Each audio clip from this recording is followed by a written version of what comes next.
માવઠાને કારણે દક્ષિણ ગુજરાતમાં કપાસના પાકને મોટો ફટકો પડ્યો છે, જેથી કપાસની ટેકાના ભાવે ખરીદી માટે નિઝર અને વાલિયામાં સેન્ટર શરૂ કરવા માંગણી કરી ખેડૂત આગેવાન જયેશ પટેલ દ્વારા મુખ્યમંત્રીને પત્ર લખી રજૂઆત કરી છે।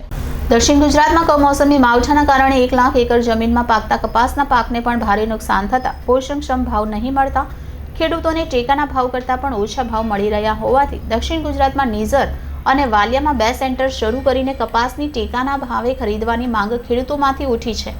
સુરત જિલ્લાના ઓલપાડ, માંગરોળ, મહુવા, ઉમરપાડા સહિત દક્ષિણ ગુજરાતમાં 1 લાખ એકરથી વધુ જમીનમાં કપાસના પાકનું વાવેતર થાય છે। ખેડૂતોને છેલ્લા ઘણા વર્ષોથી પોષણક્ષમ ભાવ પણ મળી રહ્યા છે, પરંતુ આ વર્ષે માવઠાના કારણે છેલ્લે પાકને નુકસાન થયું હતું, જેને લઈને ખેડૂત અગ્રણી જયેશ પટેલે મુખ્યમંત્રીને રજૂઆત કરી છે।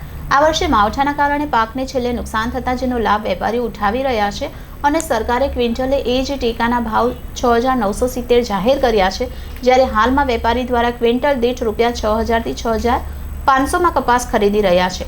આમ વેપારીઓ ટેકાના ભાવ કરતાં ઓછા ભાવે ખરીદી કરી રહ્યા છે। એક બાજુ પાકને નુકસાન થયું હતું અને બીજી બાજુ વેપારી પણ ઓછો ભાવ આપતા ખેડૂતોને વધારે નુકસાન થઈ રહ્યું છે।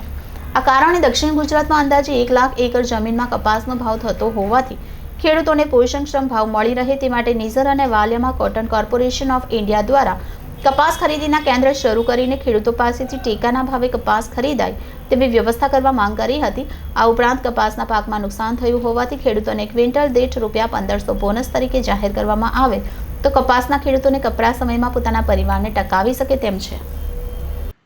કપાસમાં સમગ્ર વિશ્વમાં ભારત દેશ પ્રથમ ક્રમે છે અને એમાં પણ ગુજરાત રાજ્ય કપાસ ઉત્પાદનમાં પ્રથમ ક્રમે છે। ખાસ કરીને માવઠાની અસરથી જે રીતે કપાસના ખેડૂતોની સ્થિતિ ખૂબ જ મૂંઝવણમાં આવી છે।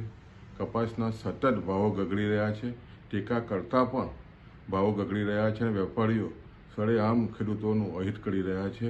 એવા સંજોગોમાં અમારી માંગ છે કે CCI મારફત સમગ્ર ગુજરાતમાં ખરીદીઓના કેન્દ્રો શરૂઆત થાય, તાકીદે શરૂઆત થાય અને ખાસ કરીને સાથે જે રીતે માવઠાની અસરને કારણે ખેડૂતોનું મોટું નુકસાન થયું છે તે અંતર્ગત રાજ્યની સરકાર પણ ક્વિન્ટલ દીઠ ₹1,500 જેટલી મદદ કરે તો સ્વાભાવિક છે કે છેલ્લા 3 વર્ષથી સતત ખેડૂતોને ₹8,000થી વધારે ક્વિન્ટલના ભાવો મળ્યા છે।